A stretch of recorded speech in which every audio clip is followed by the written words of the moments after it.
Hey guys, I'm gonna show you how to make easy blueberry pancakes. This is gonna be a pre-made mix. I'm not making the mix. That takes a little bit more time. So you can use any brand you want. I'm using Great Value. They have Aunt Jemima. To me, they all taste the same. This is a little cheaper. So make sure you have a mix.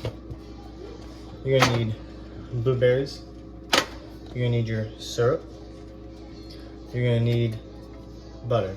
Butter's good with everything. So first thing first, you want to have a pan.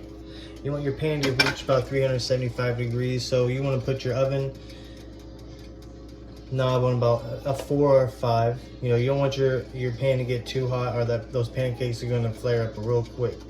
So I like to use a larger measuring cup to pour my pancakes into. So for 5 to 7 people, you're going to need 1 cup of mix. So for those 5 to 7 pancakes, you're gonna need 2/3 cup of water. Right there. Right there. All right, so whenever you're mixing up your mix, you wanna make sure there's no clumps. You don't want it to be too runny. You don't want to be too thick. So you gotta constantly stir it. Constantly stir it.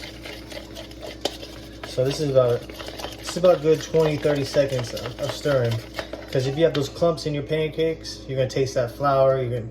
No good. So you want to constantly stir that up. Keep on mixing it. Keep on mixing it.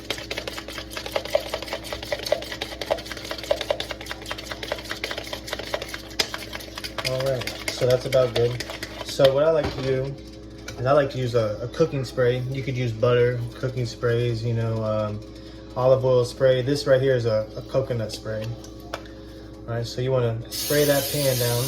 You know, the reason why you're spraying the pan down is because you don't want the pancake to stick to the pan. Because when you try to flip it, that'll be no good. All right, so what you want to do is about 1/4 cup of mix onto the pan for a pancake. So you want to start up right there. Oh, you hear that? That's a nice sizzle. You know it's nice and hot. All right, let that sit. Get your blueberries. You're gonna wanna sprinkle those blueberries all over the place. There you go. All right, so while you're making pancakes, the key is for the bottom part to get cooked up. And for you to know how your pancake is getting cooked up, you're gonna start seeing air bubbles rise. So if you're seeing air bubbles, that's a good thing. That means your pancake's almost time to flip. You know, this takes roughly about a minute and a half, depending on how big your pancake is. I usually try to stick to the set size, about a 1/4 of a cup. So as you can see right here, it's still taking some time, but you know, it smells delicious. You see a couple bubbles here and there. So one thing I'm gonna start off so I can have my butter when I have my pancake is you wanna slice yourself a nice piece of butter off.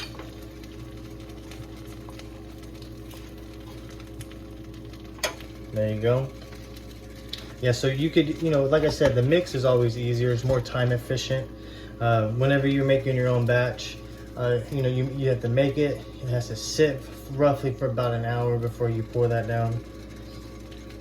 Oh, look at that. It's getting ready. All right, so now we have our bubbles. All right.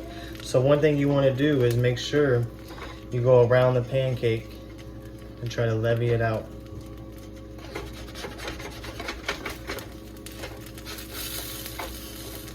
Oh, a nice flip. You always want to be very cautious with your flip because you don't want your pancake to break.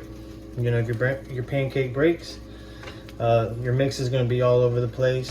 Then you'll have 2 pancakes. So, this is going to take about a minute for that pancake to cook up. Yeah, you want to make sure though it's not raw in the middle. That'd be no good. Oh, that's looking good. All right, so this is what your final product looks like. Nice and blueberry. All right, so now I got that butter that I already pre-sliced. I'm gonna put it on there. Of course, you gotta get your syrup. Mix that on out. And there's a delicious pancake, guys. You have a good one.